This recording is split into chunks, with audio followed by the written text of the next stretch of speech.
Hello students, Sociology first paper BA part 3rd. Today our topic is Spencer द्वारा प्रस्तुत अधिसावयवी उद्विकास super organic evolution presented by Spencer.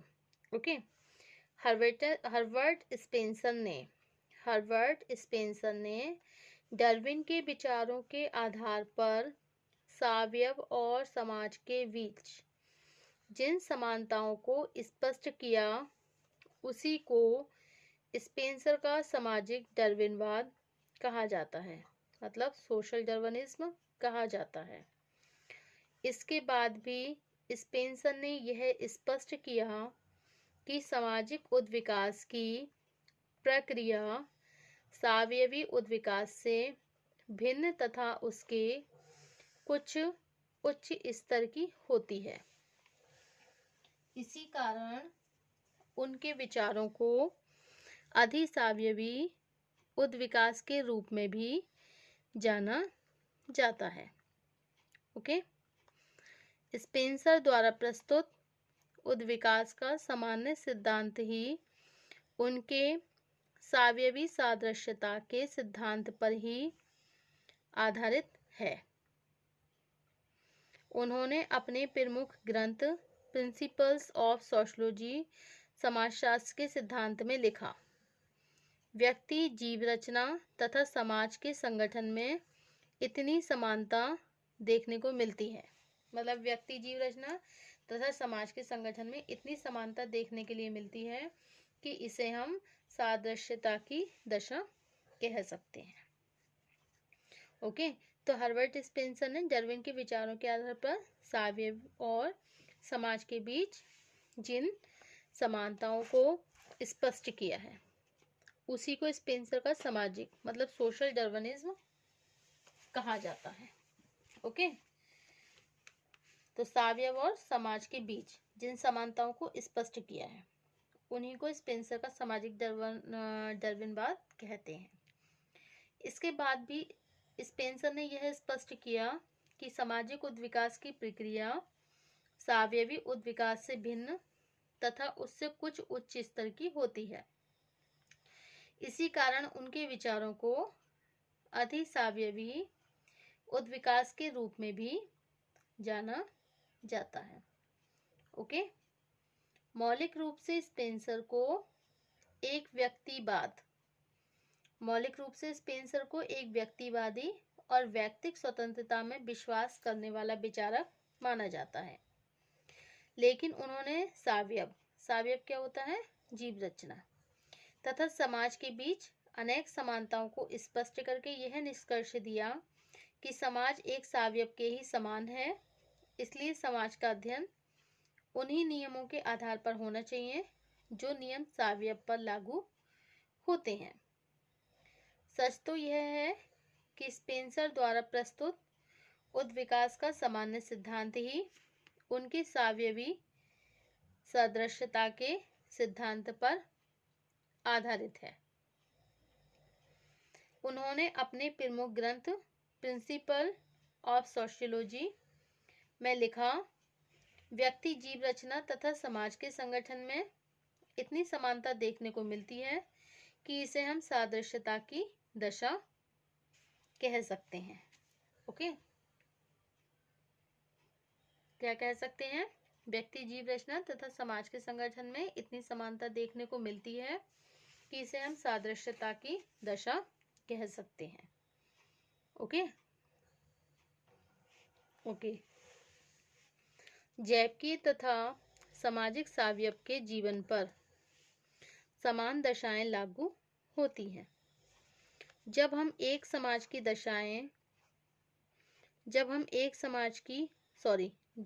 समाज की उत्पत्ति, विकास, परिपक्वता और पतन की प्रक्रिया को देखते हैं तो यह स्पष्ट हो जाता है कि यह उन्हीं सिद्धांतों पर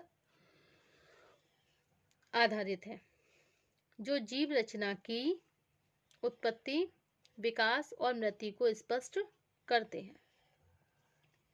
यही वह दृष्टिकोण है जो हमें समाज की वैज्ञानिक विवेचना की ओर ले जाता है. संक्षेप में यही विचार सावयवी सादृश्यता के सिद्धांत का आधार है।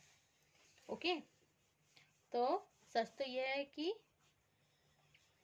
उन्होंने ये स्पेंसर द्वारा उत्विकास का सामान्य सिद्धांत ही उनके सावयवी सादृश्यता के सिद्धांत पर आधारित है।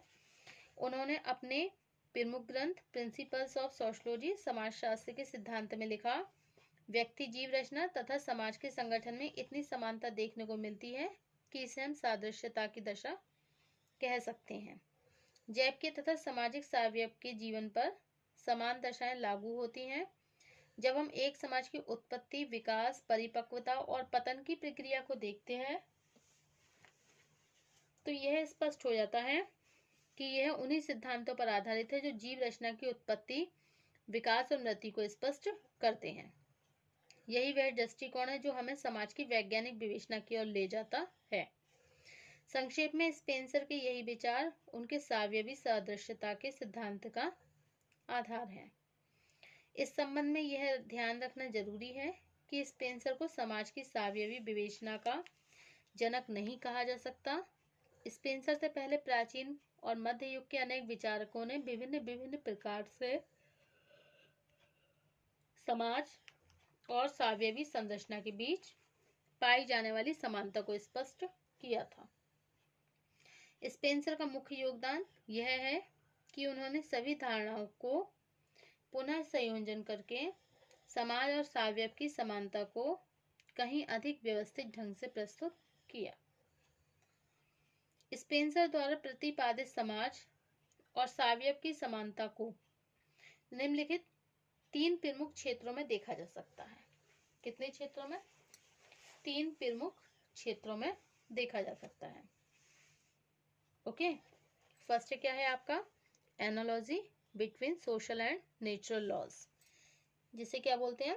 समाज व सावयव के नियमों में समानता। सोशल समाज, ठीक है, व सावयव के नियमों में समानता। ओके, सेकंड क्या है? सेकंड पॉइंट क्या है आपका? Differentiations and interdependence of unit. Okay, इकाइयों के बीच विभेदीकरण तथा पारस्परिक निर्भरता। अब नेक्स्ट टॉपिक है आपका विकास तथा ह्रास में समानता, similarity in development and decay. इसका अर्थ है विकास तथा ह्रास में समानता। विकास तथा ह्रास में समानता। Okay, so this is the 3 topic of the superorganic evolution presented by Spencer. First है समाज व सावयव के नियमों में समानता।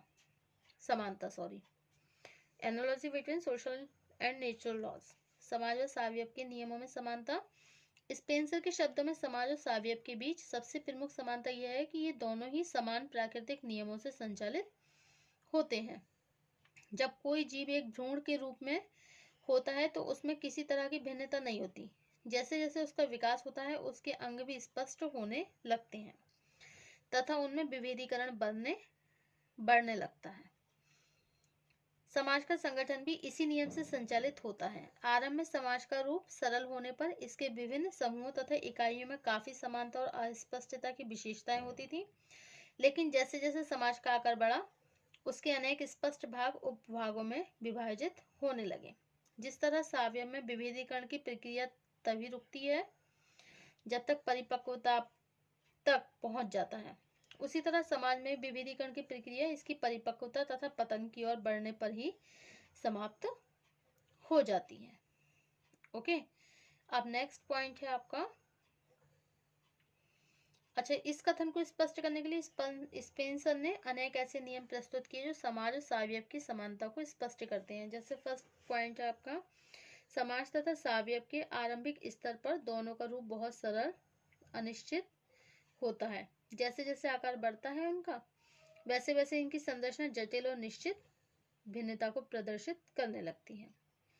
सेकंड पॉइंट है समाज और स्वायत्त दोनों का विकास धीरे धीरे कुछ आंतरिक शक्तियों के प्रभाव से होता है। इस प्रकार विकास की प्रक्रिया के दृष्टिकोण से समाज और स्वायत्त दोनों की प्रकृति जड़ पदार्थों से भिन्न होती है। अब है इकाइयों के बीच विभेदीकरण तथा पारस्परिक निर्भरता। सेकंड पॉइंट है आपका differentiations and interdependence of units. समाज और स्वायत्त की स्पष्टता को समानता को स्पष्ट करने के लिए समाज और स्वायत्त की समानता को स्पष्ट करने के लिए स्पेंसर ने स्पष्ट किया कि जिस तरह स्वायत्त के विभिन्न अंगों की प्रकृति एक दूसरे से भिन्न होने के साथ एक दूसरे पर निर्भर करते हैं, उसी तरह समाज का निर्माण करने वाली इकाइयों के बीच विभेदीकरण होने के बाद भी सभी इकाइयां एक दूसरे को सहयोग देकर अपनी आवश्यकताओं को पूरा करती हैं। ओके, दूसरे शब्दों में कह सकते हैं स्वायत्त तथा समाज में प्रकार्यात्मक एकता की प्रकृति एक जैसी होती है। इससे स्पष्ट करने के लिए स्पेंसर ने लिखा जैसे जैसे समाज का विकास होता है उसके अंग एक दूसरे से पृथक होते जाते हैं और प्रत्येक अंग का कार्य भी एक दूसरे से अलग होने लगता है। उदाहरण के लिए परिवार, राज्य, शिक्षा संस्था, धार्मिक समितियों के कार्य एक दूसरे से अलग होते हैं और कार्य की इस विभिन्नता को हम विभेदीकरण की दशा कहते हैं। ओके, अब नेक्स्ट है आपका थर्ड विकास तथा ह्रास में समानता, similarity in development and decay. समाज तथा स्वायत्त की सादृश्यता इस तथ्य से स्पष्ट होती है कि इनके बीच विभेदीकरण की प्रक्रिया तभी रुकती है जब समाज और स्वायत्त परिपक्वता की स्थिति तक पहुंचकर ह्रास की ओर बढ़ने लगते हैं। इसका तात्पर्य स्वायत्त और समाज की वृद्धि तथा ह्रास को भी समान नियमों के आधार पर ही समझा जा सकता है। Okay, so this is the 3 super organic evolution presented by Spencer. Okay, तो ये हमारे आपके 3 सुपर ऑर्गेनिक इवोल्यूशंस हो गए जो कि स्पेंसर ने बताए हैं। कल हम बताएंगे आपको, कल का टॉपिक होगा हमारा social evolution. Okay, social evolution और भौतिक विकास का नियम, laws of physical evolution. Thank you for watching this YouTube channel.